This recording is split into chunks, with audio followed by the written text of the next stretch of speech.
man siya tanan. Okay. Paspasi para lami kayo. Lami kay nga pagkaluto ba.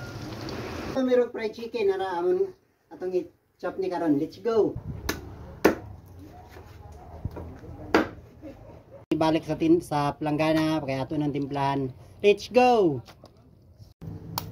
Karon mga idol atong kwan, butangan na tong egg, timplahan na nato. Okay. Garlic with asin.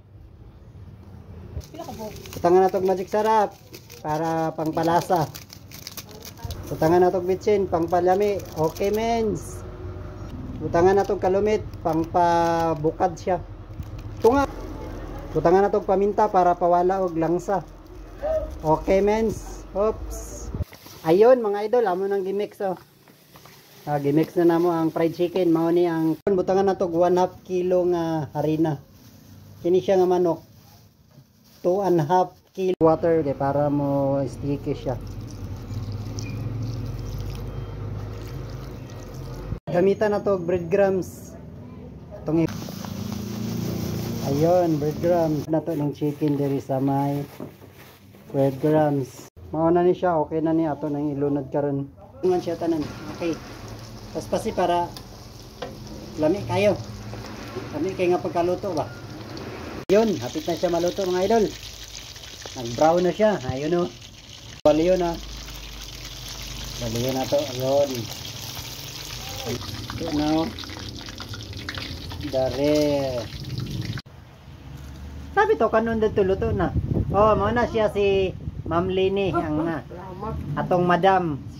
Atong oh, crunchy kayo among chicken no. Grabe kayami. Ayun, yummy. 37 na ka ma'am no? Mama Nilin. 37 years yes, old na siya karon.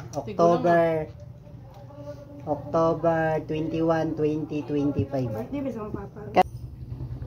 Ino nga sila cook. Oh, ayun. Ayun. Ayun. Wala na kailangan mga kauban ng mga daan kay.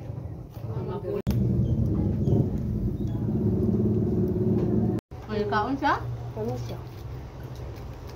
Unsay imong ikasulti madam? Okay na nga mag-open ta? Sa fried chicken? Mag-open na ta. Ay, sure na. Open soon. Di. Kana mo nang among birthday girl si Juan ka 37 na ka ma'am no? Mama Nilin. 37 years yes, old na siya karon. October 21, 2025. Birthday ba sa papa? Kani mo niyang mama. Si Ma'am Leni.